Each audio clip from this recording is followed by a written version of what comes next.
Hey everybody, Jamie Starr here for the New World News Network. And one of the things that I'm sure people picked up on, especially with some of the older logos, where I would sort of do a play on the New World Order from WCW's logo. And big pro wrestling fan. It's something where I go through phases with it, where I'm into it, I'm not into it, and stuff like that. But I saw this study because online, you have a ton of content creators and wrestling commentary things, especially a lot of UK based ones. But I noticed they were all super lefties.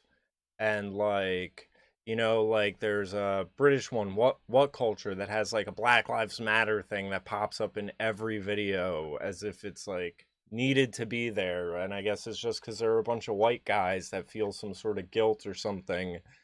I don't know what Britain's fucking beef with black people is, but they feel the need to do it. And I finally found a reason why.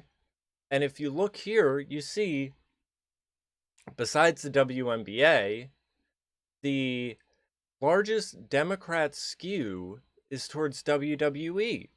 Now, when AEW first started, I really thought AEW was going to essentially be the right wing wrestling alternative because it had that sort of ECW vibe with some of the matches at first, and um the Chad or yeah, Shad Khan donated to Trump. It seems to me, if you look, that all of the wrestling companies, whether it's WWE or AEW, are owned by Republicans, which is very interesting.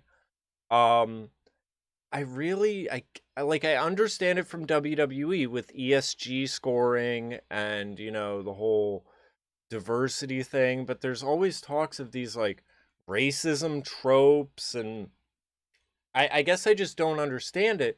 But you see it a lot in the toxic fan base, where between AEW and WWE, people are polarized like Democrats and Republicans.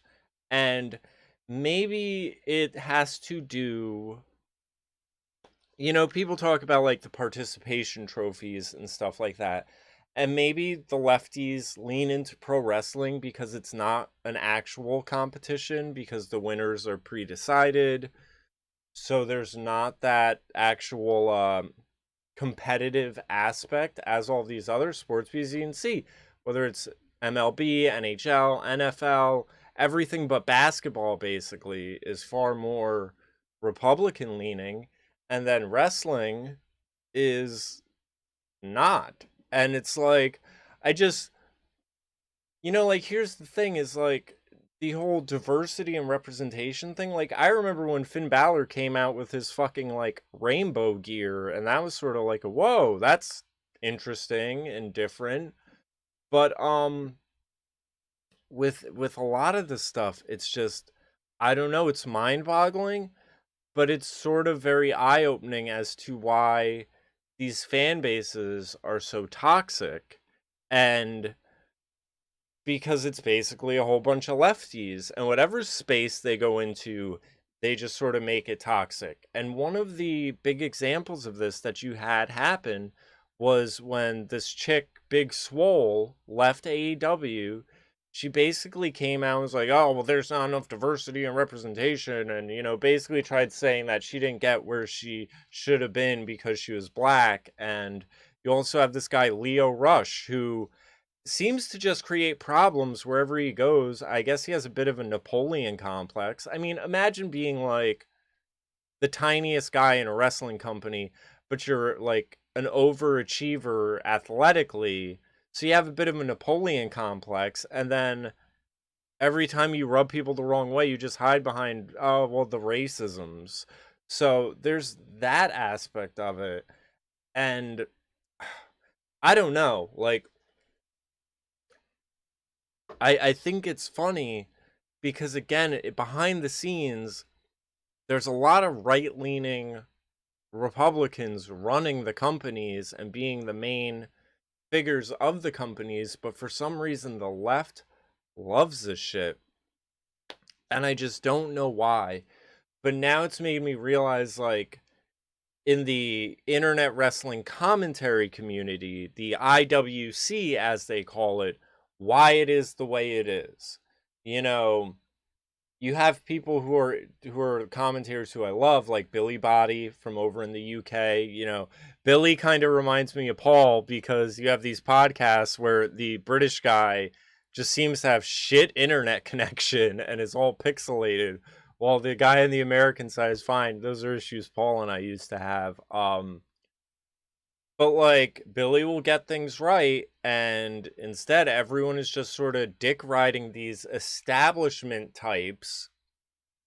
You know, it's like, I remember when someone made a homophobic remark about two guys and one of them being the bottom, and you have these people like Sean Ross Sapp who are like, oh my god, you know, we need to cancel them, this is inappropriate. Or like Sammy Guevara was like, oh yeah, I'd rape the shit out of Sasha Banks. And I mean, he was just saying it in like a complimentary sense, like, oh yeah, that's how hot she is, but it was dug up.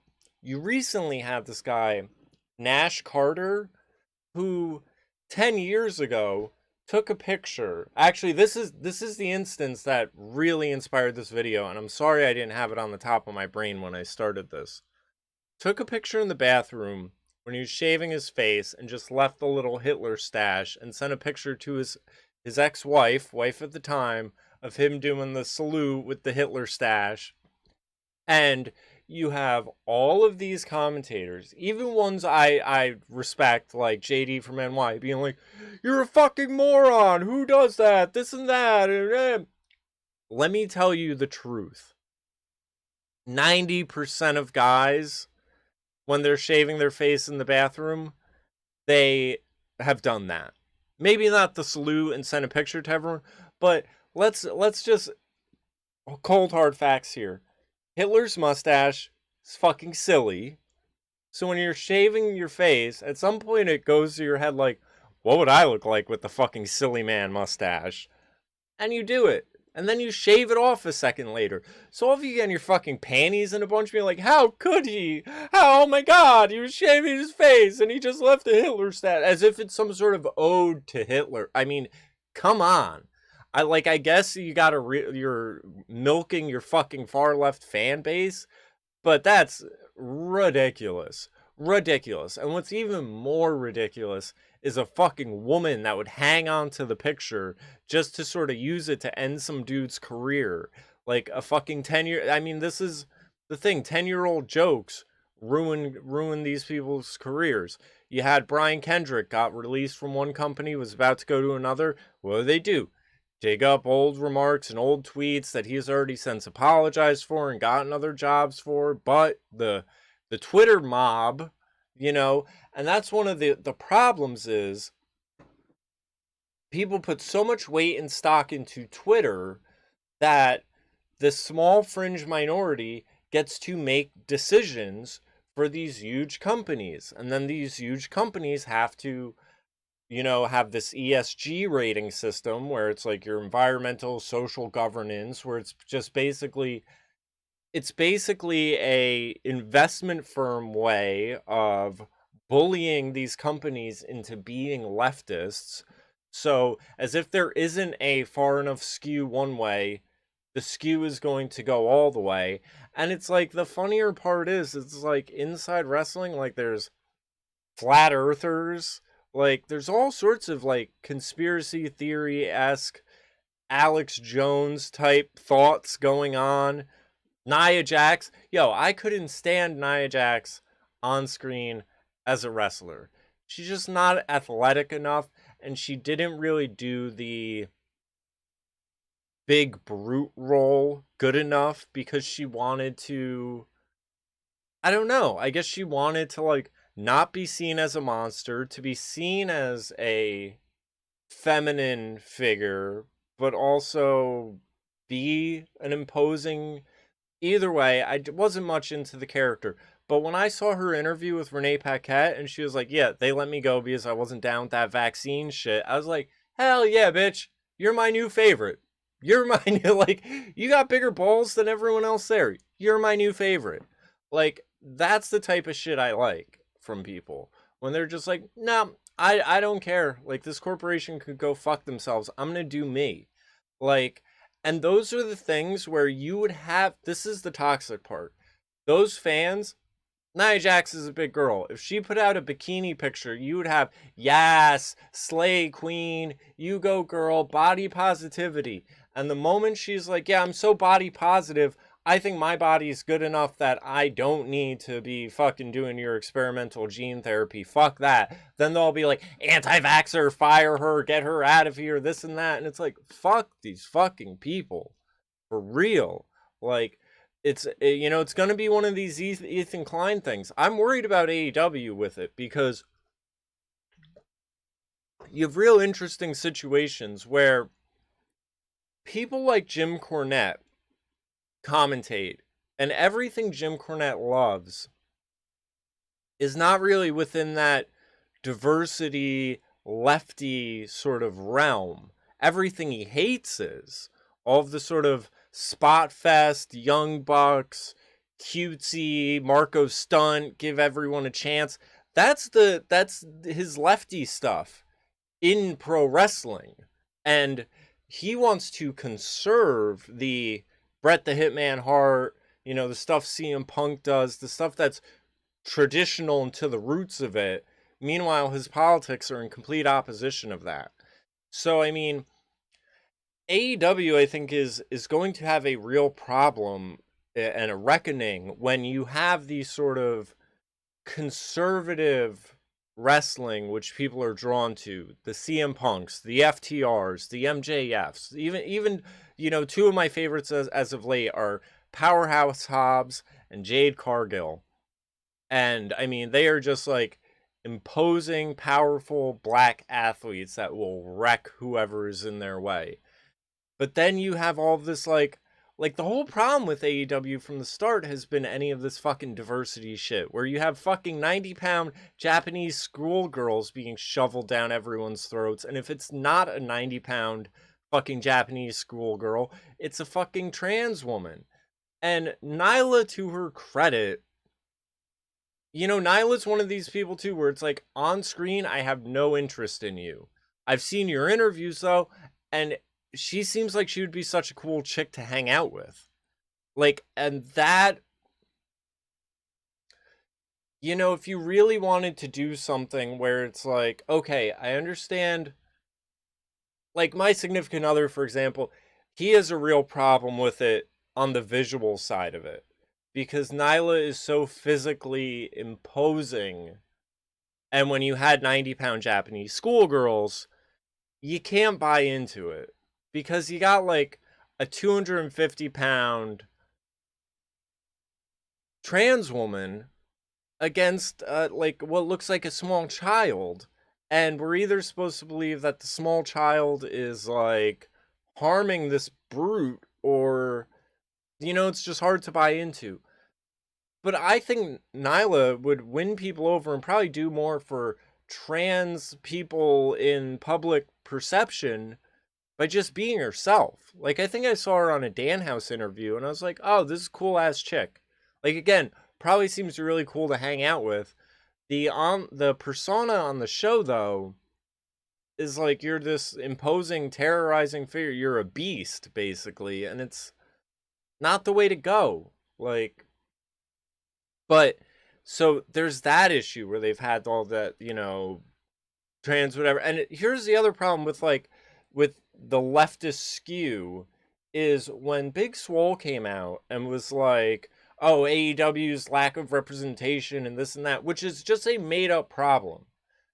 And here's another, I'll just touch on this real quick. There's another content creator, Ango, who, because of YouTube and the algorithm and the need to produce daily content, it also feeds into this nihilistic far leftist mentality of everything's an issue, because everything has to be an issue for the sake of content creation.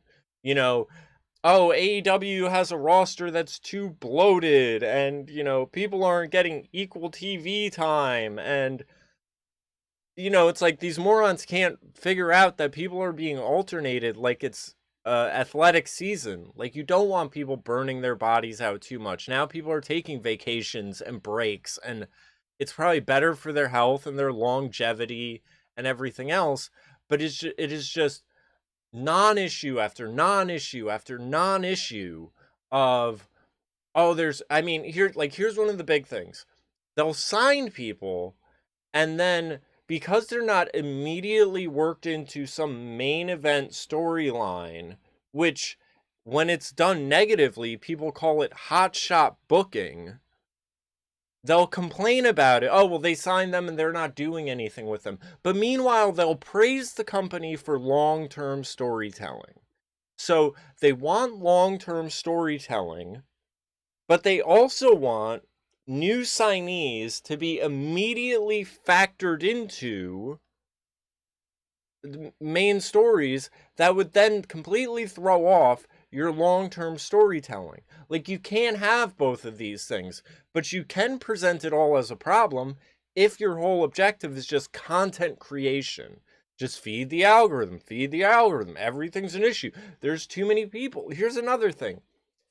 People will say, well, AEW, Dark and Dark Elevation, that's not really their developmental thing, and they need to use Ring of Honor and that name and get that a TV deal and use that as their developmental and give that a show, because I'm not going to watch Dark and Dark Elevation because I've already have made up these, notions about what that is and where it stands.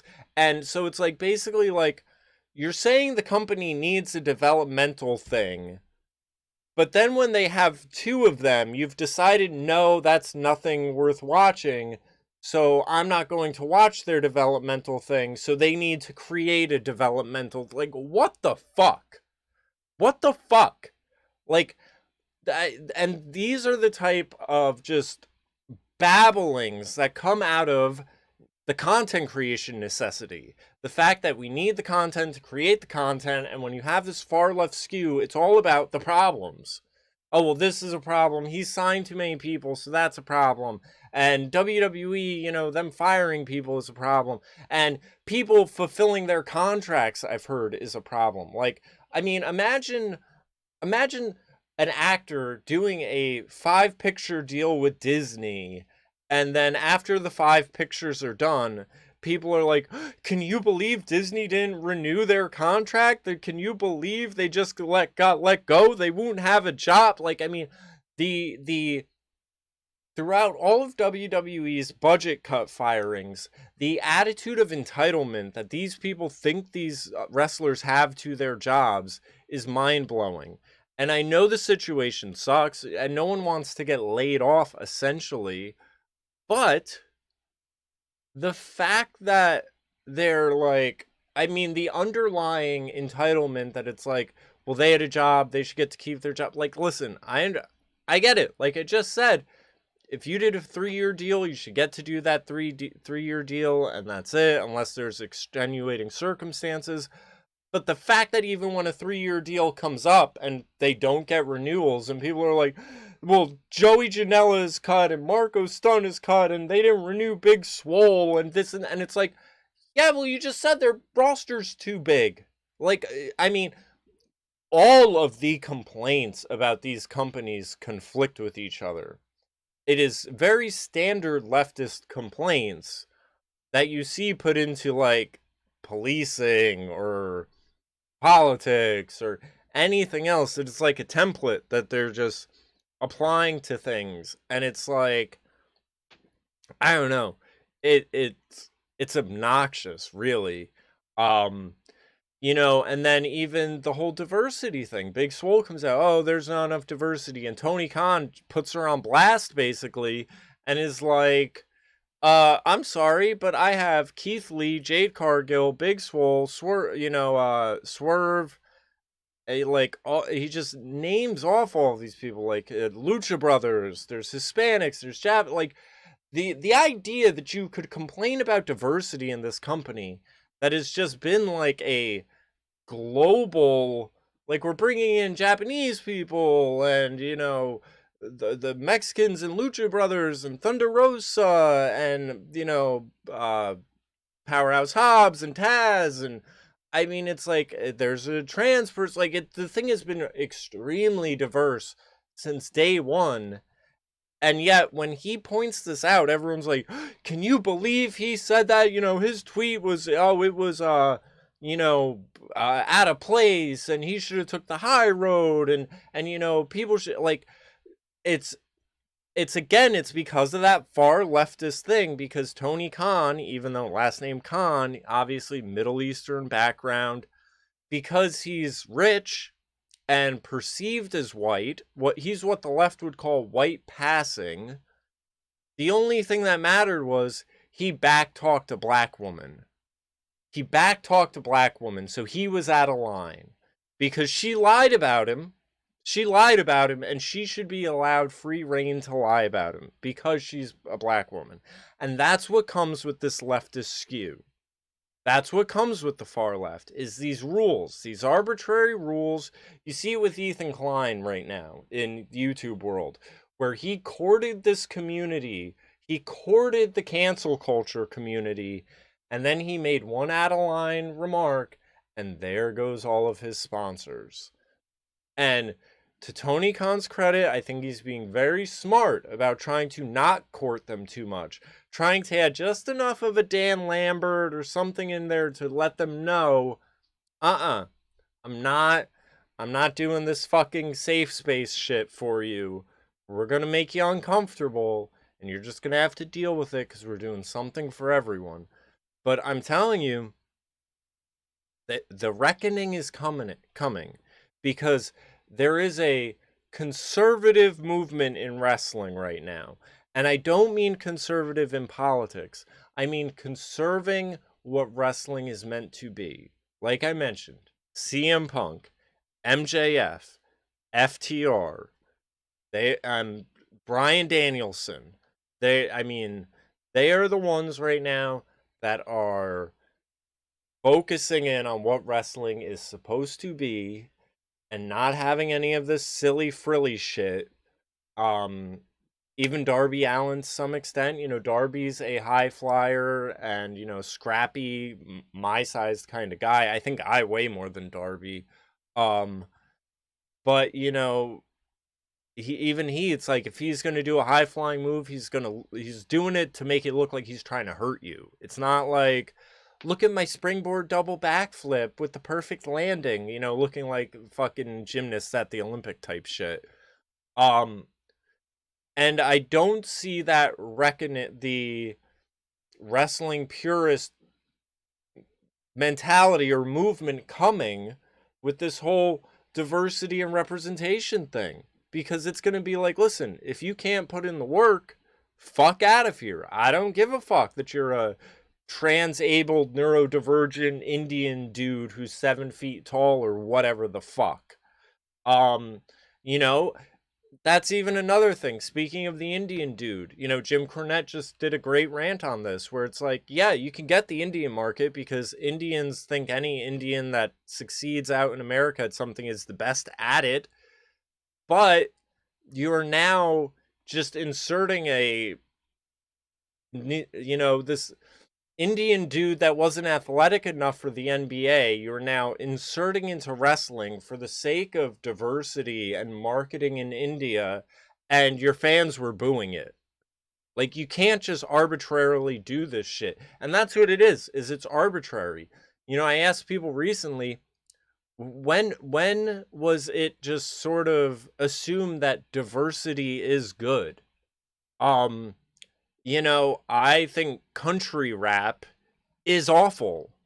There's a spot in my heart for select country music. There's also a spot in my heart for rap music. I don't need it mixed. But that's when you're trying to diversify everything and make, it's fuck all that shit. So anyway, this went on longer than I wanted. I guess I touched on all my little points, but I was surprised by this, that wrestling is like the farthest left skewing sport. I can see some of the reasons why. I think it's funny because, like I said, all the companies are owned by Republicans. And I also think that's why the commentary community is so gross, and a lot of it is so snobby, and it's just filled with people that are looking to get offended. The YouTube algorithm feeds into that because they need constant content, so everything has to be a problem.